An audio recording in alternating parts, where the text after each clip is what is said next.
First and foremost, like to kind of congratulate Coach Odoms and his staff. They did a heck of a job preparing for us and giving us some things we weren't necessarily ready for.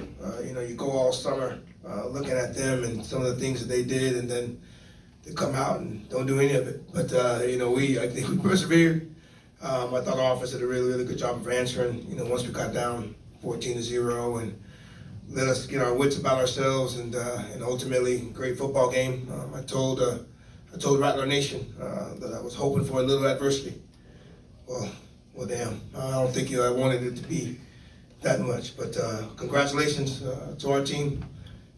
Heck of a job persevering and working through the adversity, and extremely excited to head home 1-0. Okay, we'll now take questions for the student athletes. We're going to start over here to the right, the green shirt, and then blue shirt. Thank you. What's up, Coach? D. Rich, Maury, Gerald Thomas, Tallahassee Democrat. This was Maury and Daniel. Tell me about, Coach said he wanted y'all to go through some adversity, and y'all boys went through some adversity today. Talk about what y'all learned about the team here. I know, Daniel, this was your first game here. Maury, you've not been here for a year. What did y'all learn about this team? It's like, okay. Well, being down 14-0, that's when it hit certain guys like, oh man, like, this when adversity hit the fan. Coach said there's gonna be some times where they're gonna punch you in the mouth. It's about responding. How you gonna punch them right back? And at the end of the day, I felt like, we were calm. We were very calm. A lot of guys, we had a veteran O-line. A lot of guys done been there before, and they said last year on the sideline, man, we'd have been in this position. Last year in Atlanta, I wasn't on the team, but they were down 14-0 as well in the championship game. So, I felt like we came out, we started off slow, but we were able to pick back up. Yeah, for the most part, exactly what he said. Like, I was on that last year team, national championship. We down 14-0, but we just look at each other like, y'all know we gotta go do it. We gotta go fight. We gotta go grind. We gotta go work a little harder. So that's all it was, though. We don't really take too much pressure. Take the pressure and ride with it. Kendrick. Yeah, I'm Kendrick Marshall, SWU Sports. This is for Daniel. You started out the game 1 for 3, 10 yards. You finished the game with 286 yards, 3 touchdowns. Game's MVP. Was it a matter for you just settling down after those first couple of drives to really get yourself in rhythm and kind of get comfortable out there? Yeah, it was just, just getting in rhythm, getting to the playmakers. That's what it was. I wasn't really trying to rush everything, just getting the kinks out. And, O-line said they got me. So, Cards make plays tonight. Question right here in front. Don Stinson, DNA Sports Talk. You got the ball back with a little over 6 minutes to go. You've been passing the ball most of the game. What was the mindset and the huddle like, knowing that you had to play ball control? Well, Coach Cozy came over there and was like, we're going to pound them. And, that's what we did. And we just, managed the game. When we were second and long, we had to throw a little out route to him. And, we made it happen after that. And, we just kept going. Can you repeat the question? I thought I was Are you good? That's fine. Oh, my bad.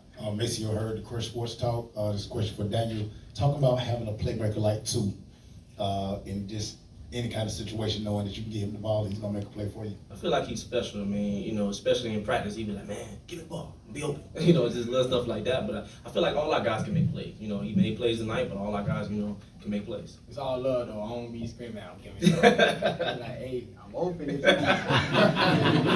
That's all it is. I don't be screaming at him. That's my dog, though. Yeah. Mr. Richardson, Troy White, Fat Mouth Sports. There was a key play. You stared down the blitz and through the wide receiver screen. Was that something that you were seeing that was a possibility throughout the game, or did you game plan for it? What came about? What made you be able to make that particular play? We just, on the sideline, we drew up, because they brought a different bunch of pressures tonight that we, didn't go over. We went over it, we've seen it before, but, they came out, played different fronts, odd front that we haven't seen on film, and, when coach made adjustment on the sideline, they bring that pressure, just be ready to dump it down, and that's what we did. Jake McDonald, Call 360 Sports. Daniel, did you think you would have to throw the ball 30 times a game? And Jamari, were you happy that he had to throw the ball 30 times? At the end of the day, we play complementary football. We got to be able to run the ball, open up, and got to be able to throw the ball. So I feel like we did that. Hey, I feel like the game plan was great. Hey, throw the ball. You know, that's what I do. I go block sometimes, but they pay me to throw the ball. You feel me? Catch the ball. So, yeah, I feel like the game plan was great. We're gonna go over here to your right in the black shirt. Justin Favors, Tomorrow Leader Sports Network, right in front of you. This question for Jamari. Was there any matchup that you've seen on film that was favorable, considering you got to the end zone twice with over 100 receiving yards? Favorable matchups.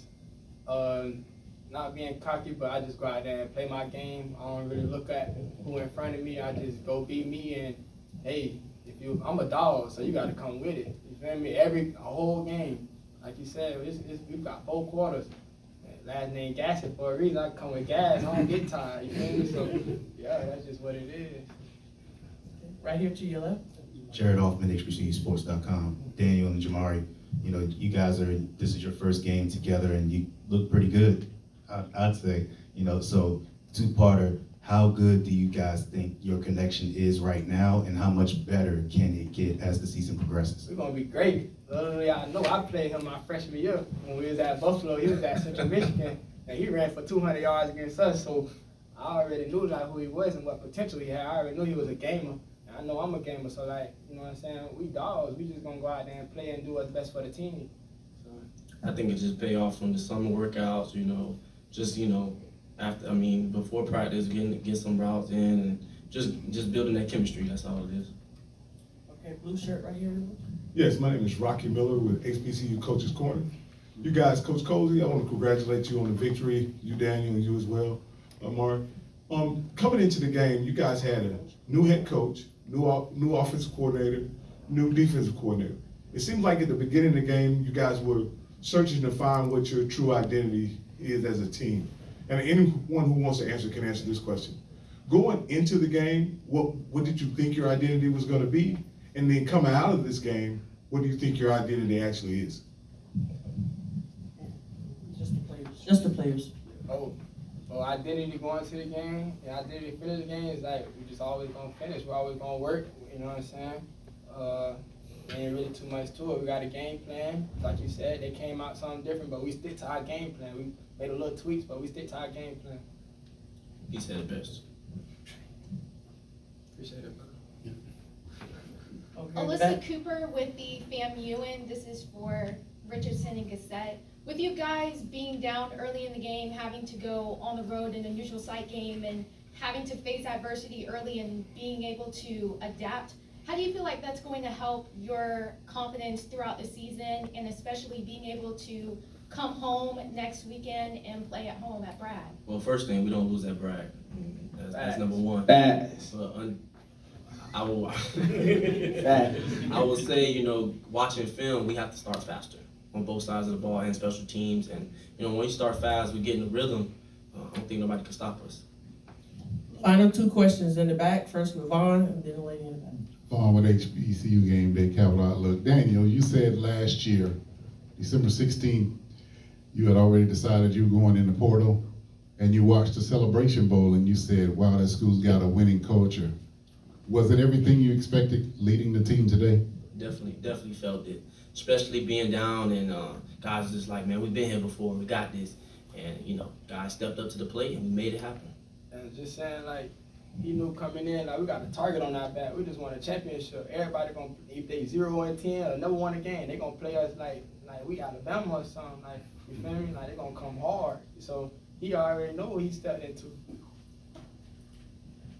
Sydney Wicker, WCTV Sports. Jamari, coming into this game, Rattler Nation had no idea who Daniel was. You said you knew him from your last school, but you guys obviously got to know him a lot better throughout practice. What do you think Rattler Nation and the whole world honestly learned about Daniel tonight? Hey, that he ain't gonna never quit. He gonna find a way to make it happen. Mr. Make It Happen. That's what I'm gonna call him. especially when it was a play down, when I found him in the end zone. We were trying to get the defense jump off sides, and I seen the time was running out, and I was just like, man, I'm finna check it. So I just checked a different play, and you know, it was kind of a little screw up, but I just made something happen and found him in the back of the end zone. Yeah, that second touchdown was on the fly. He called it right before the clock went out. He just check, and I was like, okay, bet. You know what I mean? So, and then our boy rolled out, came and found him. He's gonna make it happen, like I said. Okay. Daniel was our MVP of the game. Congratulations, and thank you, fellas. Good luck at everything. Send me some Chick-fil-A. I got you. Good luck. It's a waffle fries. That's all that'll be left, waffle fries. Okay, we're gonna open it up for coaches, questions for, Coach. In the back.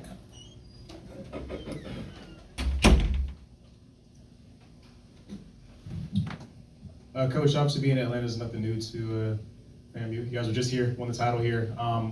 What is it about Atlanta that's so special when it comes to HBCU athletics? You guys get a chance to have this platform and just this experience for these guys as well. What does it all mean being here? I think we call it second Tallahassee is what we think we call it. Ain't that fun? Is that what we call it? You know, obviously a lot of alumni here.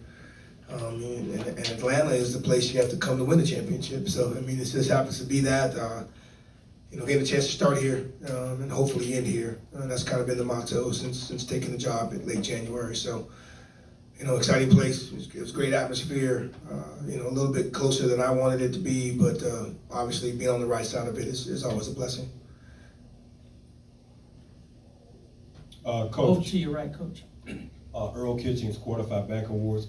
Could you speak to your thoughts about the leadership of Daniel today, coming in as a new quarterback, although he had experience, but could you speak to his leadership for leading FAMU starting today? Well, you know, to me tonight, you know, I think he just did his job. You know, it wasn't a whole rah-rah speech. It wasn't any of that. It was just a man. You know, we had a game plan. Obviously had to make some tweaks when he got down 14-0, and he was doing what was asked of him by our offensive coordinator and our quarterback coach. Right? You know, that on that last drive, you know, we actually weren't gonna even run a play when it was third down. We weren't even gonna run a play. We wanted to try to draw them off sides, and we got in the huddle and we talked about it. You know, he was pretty adamant about, you know, what we were doing. He went to every lineman to say, we're not running a play. You know what I mean? So, but you know, he's a young man that when he decided to come here, you know, he wanted to win. He wanted to be a part of the culture, and you know, tonight was his first step. Coach, we're gonna stay to your right. What's up, Coach? Gerald Thomas, Tallahassee Democrat. First off, congratulations on your first win. Thank you. Here at FAMU. Coach, like you said, like I asked the players about the adversity. You wanted the adversity, and I feel like, of course, you've known more about this team that the world may know. Seeing your team rally together and make that comeback effort on a national stage once again as they did last year, what does the world now know about FAMU football under James Colsey III? Well, first of all, let's talk about that picture that you found of me in the article yesterday. When you guys did an article about me yesterday, and you found a picture of me when I was 8 years old. Now you got to understand, I have no idea where that picture came from. Okay, so I'm gonna start with that. But now, ask that question again, because while you were talking, all I could think about was that picture that you had of me when I was 8. So re-ask that question, please, if you don't mind. Yeah, Coach, but y'all making another comeback on the national stage as y'all did at the Celebration Bowl and now doing it here at the MEAC SWAC Challenge. What does the world now know about FAMU football under the James Colsey III era? Well, first of all, we didn't ask to get down 14-0. That wasn't something that was planned, nor what we wanted. You know, what it did show with this team is, you know, we spoke about adversity, you know, last night and throughout the week, right? Just being able to understand that things might not happen the way you want. And, you know, as they mentioned, there wasn't a lot of, rah-rah, and it was just guys understanding what they needed to do. We had to take care of some details defensively. Offensively, you know, we had to take care of some details as well, because defensively they were doing some things that were a little different. So hats off to our coordinators for making the proper changes. And obviously at the end, you know, it was extremely similar to last year's game against Jackson State, where they held the ball the entire fourth quarter. You know, we had the game, we were winning. Their offense got the ball with 8 minutes left, and Jackson State never got the ball back. Tonight, had the ball, 6 minutes left.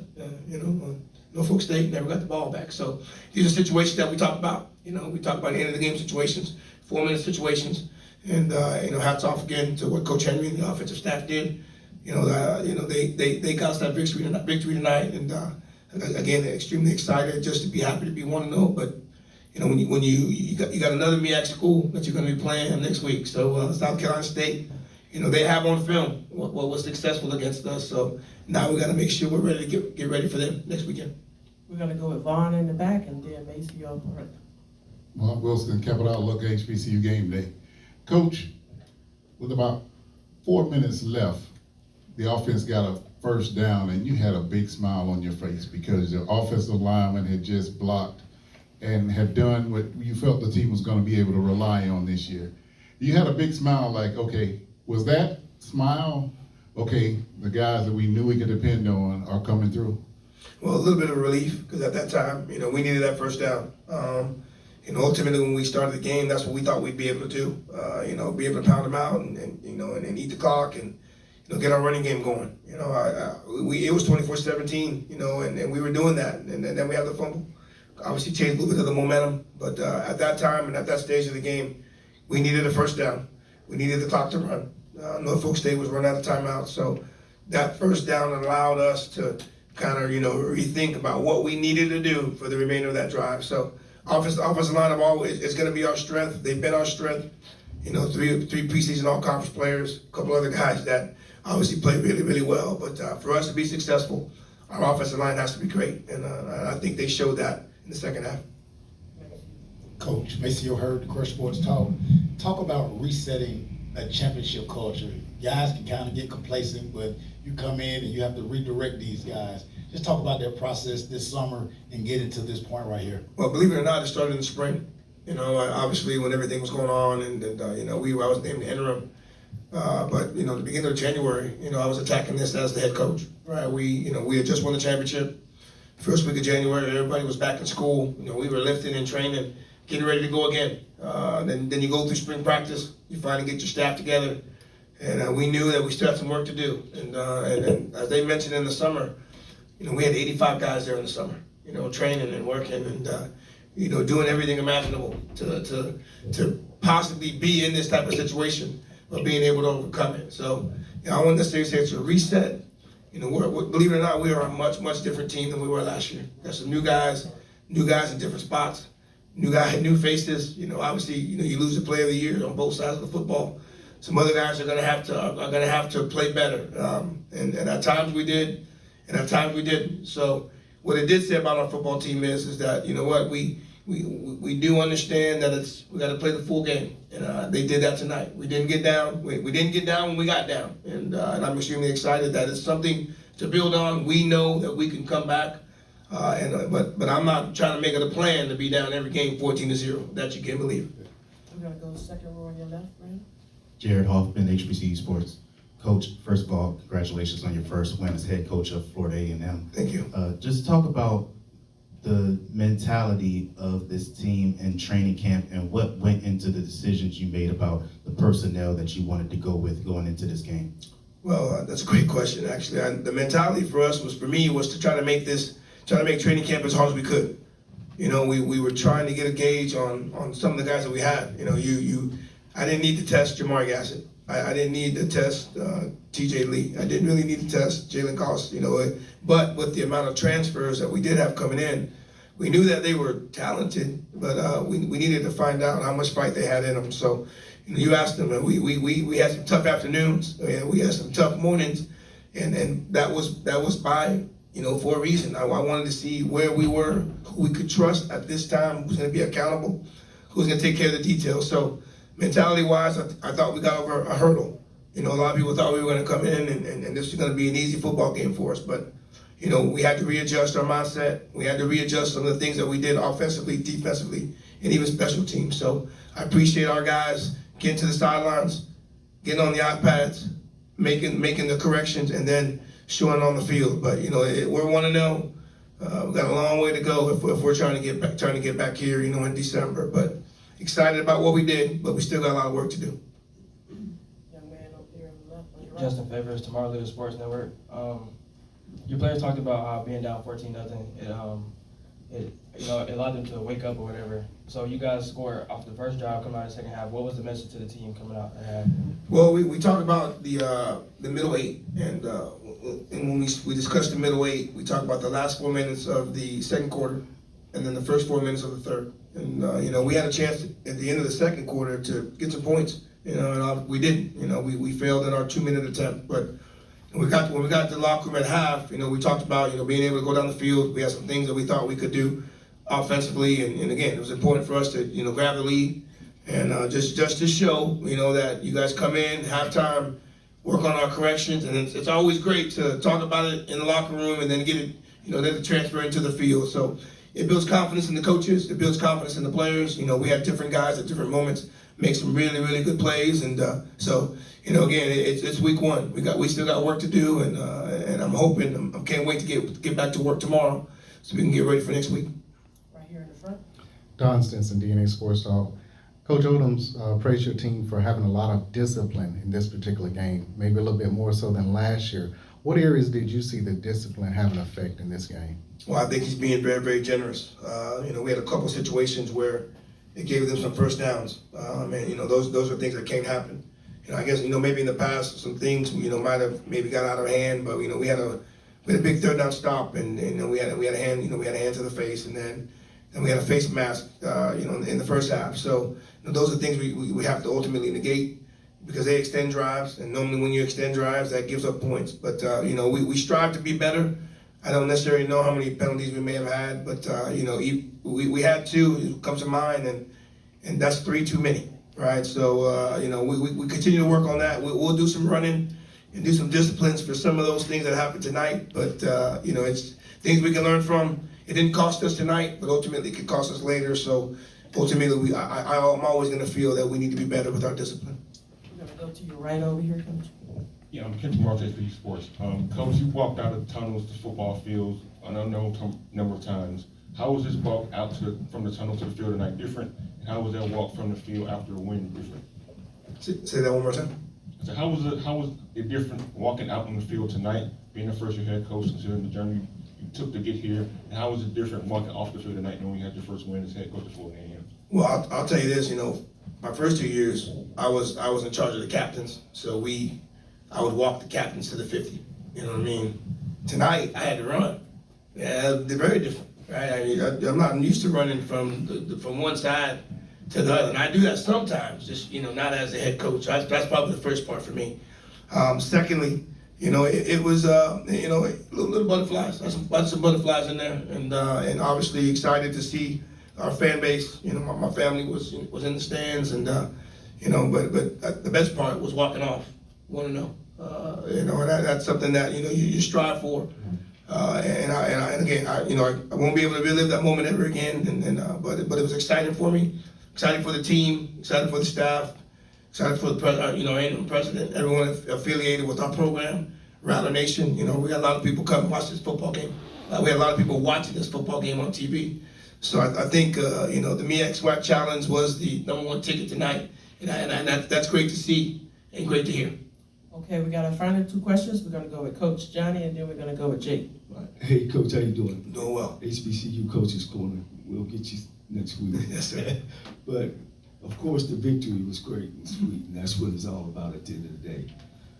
But giving up 257 yards rushing, you can't do that in each game and talk about national championship. Of course. And I know you got to get back and watch film. What was really happening, because you guys were getting caught up in the mixed direction. Right. And once they popped through the first line, then, the secondary had to catch them and they had to make one miss. Do you know now what was the issue, or of course that's a whole bunch of yards to give up rushing? Well, the standard of our defense, you got to stop the run. We can't have the success that we need to have if we don't stop the run. And over the last 2 or 3 years, we've been one of the best in the country.